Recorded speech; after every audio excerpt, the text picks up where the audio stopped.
And we're live. Hey, I got another topic. I want to talk about this since we got all the guys here. All right. And Drew's here, so we have a nice Latin connection to this one. What is up with Latin men in Ford vehicles? That's fucked up, man, because you know I drive a Ford. Yeah, I do know this. All right, I have no idea where this is something I wasn't even aware as a trend. I did not Kyle know. obviously knows this one. You got some Spanish people in Georgia.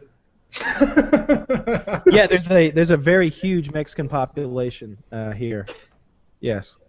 Do they all But drive Fords? they don't all drive like F-150s and Expeditions? They like to drive lower down like Chevys and Fords with louvers and spoilers and shit and all tinted out. I've noticed that.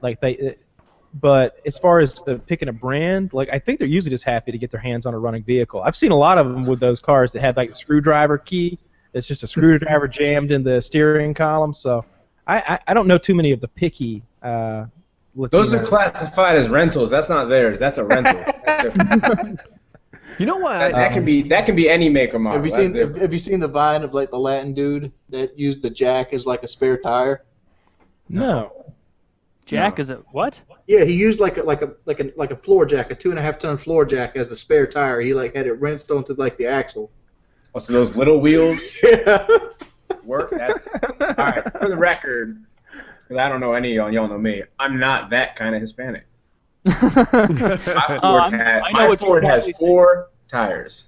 For the record, we didn't know you were Hispanic. Yes. See? Leaps and bounds, baby. Leaps and bounds. You'll always be black to me, Drew. Yeah. When people describe he's got to meet Woody, I remember that was last year. Yeah. You got to meet Woody, and something about Woody isn't like black people, and I don't want to touch it. Lefty like black people. He's past him. All right, then we're good. Wait, what? Don't worry, Lefty's not here to hate on you, man. We got rid of him. You don't have to worry about that. I've been thrilled to meet him, man. Been like road rage. I don't get fucked with on the road like that. Yeah, you seen when I first met Drew, everybody's doing Lefty jokes, racist Lefty. Oh, yeah. I never knew who this Lefty was, man. It sounds like a boxer, so I kind of stay quiet about it. If I'm going to generalize about Mexicans, this is my favorite aspect of Mexicans.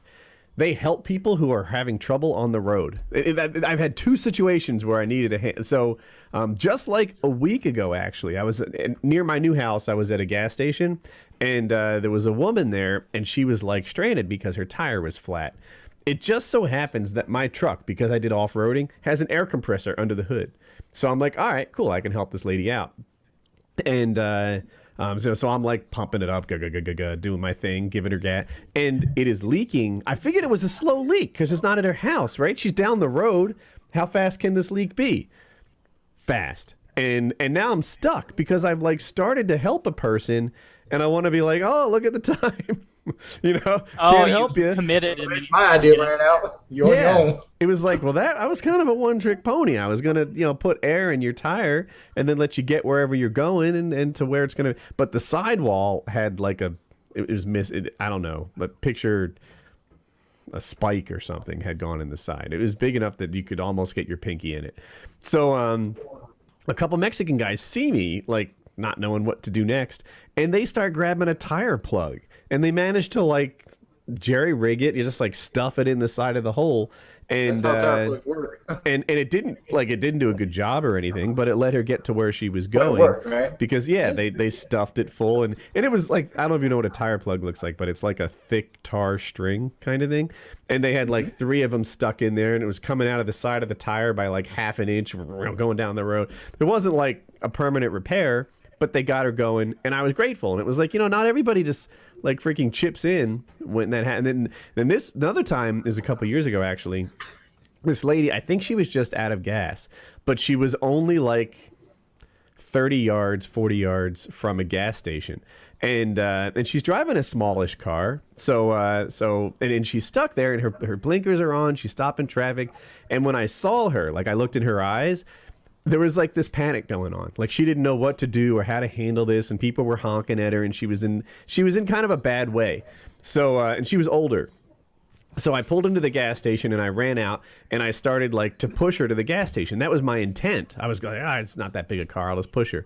Well, as you age, certain shit's just taken from you, and there's no letter or anything letting you know that, like, hey, your ability to like push a car uphill into a gas station, that's not yours anymore. So so she lets off the gas, and I push, and it's a little uphill, but it's just about a standstill. Like, I'm not going anywhere. I make like a foot of progress, so I've got 90 more to go, and I'm like, all right, hit the gas again, or hit the brake again, because we're about to roll back. And now again, I'm like committed to help this woman, and I don't have the ability to do so. And just then a white pedo van with like a half a dozen Mexican guys in it, I think they were carpet installers, they come pouring out of like every door in this van. And now it's me leading a team of guys pushing the car, like, all right, we're going to the gas station, and they're like, all right, Andale. yeah. And then we all go, and we get it up to like a jog, and we're going and we glide her into the gas station and put her next to the pump, and she's good to go. And I can't tell you how many people passed us. I'll make up a number, like 175 people passed us. A van full of Mexican pulls up, and now I have a team of car pushers on my side. So, that could be true, because speaking on behalf of me and Kyle, I know that neither of us would give a second thought to getting out and helping that person. Yeah. I would look at them with a little bit of derision, kind of like, fucking idiot, you can't fill up before you leave, and then drive. That's what I would have done. I'm pretty unlikely to stop and help most of the time, because I don't, especially if I'm in my car, like, and especially if it looks like they're probably going to handle this situation on their own. Like, if I saw like an emergency, of course I'd stop. But if you just ran out of gas, it's every man for himself. I stop. Sometimes I'll like fantasize about what would happen if I did help, and then like by the time I'm halfway done with the fantasy of what would happen if I helped, I'm like, oh, that was 10 miles ago, whatever. And then dude, so I think it's almost like it's contagious. Like I came from the gym one time when we had an ice storm, and a tree had fell over the road, and everybody was like stopping and turning around and going the other way. I go to turn, I pull up and put the hitch back there and hook a chain to it. Well, everybody starts getting out their car and start helping move the fucking tree up the road. So I stopped another time. This was a couple years ago too. But they're driving this like a big old square car. I don't know what to call it, like a Lincoln or something, but it's like from the 80s. It's not nice or anything. And the lady is like waving her arm in the air. And, she's on the side of like a busy road. And I'm like, all right, maybe I can help her. Because I'm pretty handy. Like, I've done a lot of automotive repair on my buggy, and I maintain my own cars. And I'm like, yeah, we'll see maybe I can give her a hand. And so I pull over, and I'm like, she's got the hood up, so I'm looking to see what the deal is. I ask her about the symptoms. And then this guy comes like to the scene too. He's with her, but they kind of hid the fact that they were together. And this guy is sketchy as fuck. He's I don't know how to describe. All right, he's white trash. He's got like a denim jacket that's old and worn. He has like long, straggly Scooby style hair, some sort of unkept beard, and he has homemade tattoos on his knuckles. Like not his knuckles, nice. but like this part of his hand. And Jeremy's got some of those. Does he? They look like jail tattoos. Like someone had just made them. Like I honestly think he had jail tattoos. He had a lot of homemade tattoos. Like from I could only see like halfway up his forearm, like as he worked on stuff, but like on the back of his hands and on his fingers, he had all these tattoos and stuff. And now I'm like, what the fuck did I get myself into? Like, I think this guy's a felon, and I'm just and it doesn't take too long before you figure out her alternator doesn't work. But if you could put a charge in her battery, then she'd probably get down the road. So the fix for this is to line the cars up, charge her battery, and then explain to her she's got like 10, 15 minutes before the battery dies again. And that's just how this is going to be. And but I don't know that I want to hang out there for like 10 or 15 more minutes. And luckily, a cop came up. And now it's me and the cop and her and this guy. And the cop is like, I'll tell you what, I'll call a tow truck for you, and Woody, you can get going. And I'm like, that's a good plan. So that's how that ended, and I wasn't raped at all. So Woody, that's like 3 stories where you help people, and then someone else shows up and finishes the job, man. You're like the bat signal or something. Yeah, I'm completely Have incompetent, you right? ever actually helped someone? You just let people know someone needs help, and you just hold it down until. You should put some flares in your truck, not a winch. You should be over there just. That's right. She needs help. Yeah, but the cop wants to call a tow truck. If that woman is with a guy that has like fucking denim jackets and Michelob breath, she can't afford a tow truck. It's a Michelob. Michelob, he's not that breath. highbrow. Michelob. That's Pabst Blue Ribbon breath. Maybe a natty ice. Red Dog. But I do like picturing the image of Woody getting out like a good Samaritan, walking up, seeing he can't help, and then kind of just being, hey, everybody see, this person needs help. This person, hey, this guy.